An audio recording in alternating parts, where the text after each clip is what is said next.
Iqbal, the minister of the MBHTE barn. A round of applause for him, please. Bismillahirrahmanirrahim. Assalamualaikum warahmatullahi wabarakatuh. Waalaikumsalam. My courtesies and respect, first and foremost, to Dr. Delna,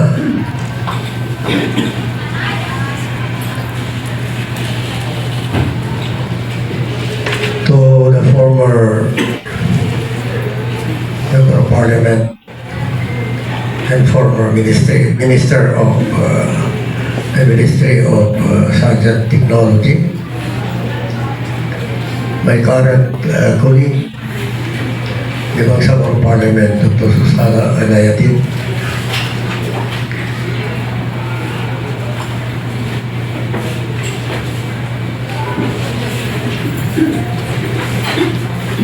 Dr. Omra Imam, Dr. Teng Alim,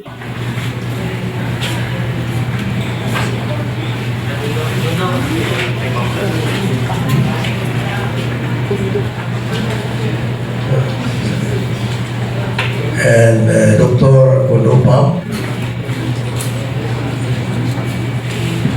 whose father was very prominent during my time,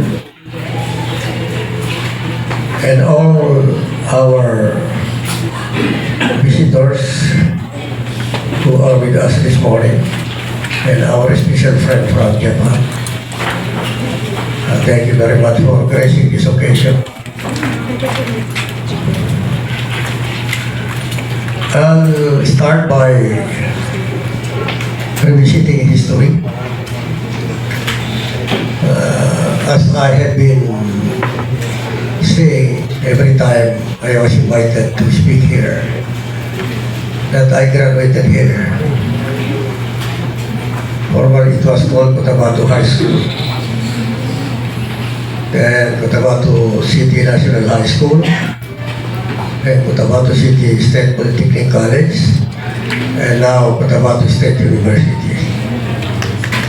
It was long time ago. It's already history, almost 60 years. And probably all of you can knows one prominent person who was a lawyer and a former judge in Cotabato City, Judge Bansawan Ibrahim. Only very few of us are still alive. The rest have gone forever. So, Cotabato State University matters so much as far as I am concerned. And probably I can touch one subject matter just to remind us, which will later become part of our history. The Bangsamorohin, which has played a while ago. That was introduced by me and Eda Sinuan. I would not mention who is the principal actor and the supporting actor, but both of us played a very important role in coming up with the Bangsamorohin. Actually, we put our heart and soul in the hymn, reflecting not only the history of our people, the current struggle, and even the future of our people, basically the kabataan, the youth, the young ones who will come after us. It was long debated, and finally, when it was presented in Parliament, unfortunately, I was in the hospital, and the one defending the bill in the Bangsamoro Parliament was Aida Siluan. So there was a voting. So everybody voted in favor for the adoption of the bill, except one. Someone coming from Lanao. And then after the session, he was asked, why did you not vote in favor of the Bangsamoro bill? So he said, I saw someone, a woman, who did not wear the veil, hijab. So, upon checking the allegation, then it was found out that that woman who did not wear a hijab or veil was a Christian, a member of the school division choir, that's pronounced choir, not choir, but choir, who's a Christian. So we told him, we do not require Christian to wear hijab. They are free to wear or not to wear it. In fact, we do not require them. So, for study's sake, I think it will be written in history. Oh no, we are not claiming personal credit for it. It's a collective undertaking by the Bangsamoro Parliament, but just to refresh us. Focusing on the purpose of this event, you know, the peace center, maybe not even the president of CSU or any one of you is familiar with this building. I see the building every day. I see the building every day. And probably you can think, or you can discern why I am seeing this building every day. But there is a wall dividing us. There is a wall dividing us. So, you know, we need to leave behind a legacy. We need to leave behind a legacy of legacies. To me, there are two very important legacies that we can leave for the current generation and the generations yet to come. Two, education and peace. But to me, if you compare the two legacies, I would rank peace as number one.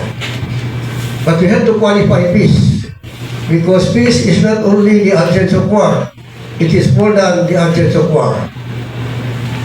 Peace has to be complete if there is justice.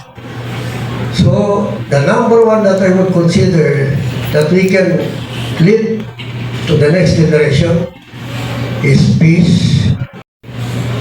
Because peace only is meaningless. Meaningless. We can be at peace. We can be at peace with government.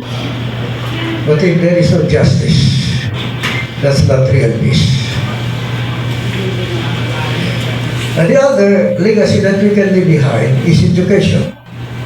But if we don't have peace with justice, we cannot have education that is good for everybody. It might be distorted history or one-sided history, because remember the popular saying that history belongs to those who write it. Ang may-ari ng history yung sumusulat. Diba? No matter how you are very objective, and yet you are still a person. You still have feelings. You still have favoritism. As we have known, another popular saying that the sweetest word in one's name is his name or his name. That means ego. Ego. And you cannot separate from a person that ego, because essentially a person always think of himself.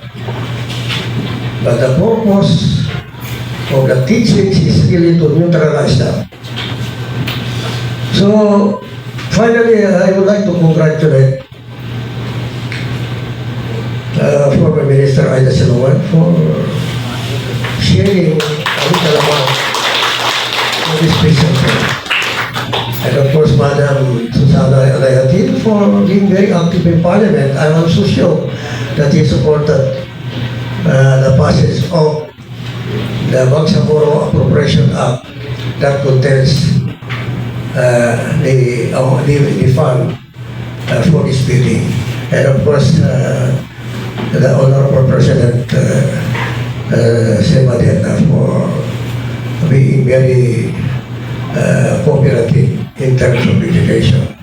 So rest assured that big or little, as long as I'm the Minister of Education, inshallah, I will try to help in every way possible. And with that, maraming salamat. Assalamualaikum warahmatullahi wabarakatuh. Maraming salamat po sa pag-express ng inyong support sa efforts din po ng CSU to achieve not just quality education but together with it, peace and justice. For his acceptance message,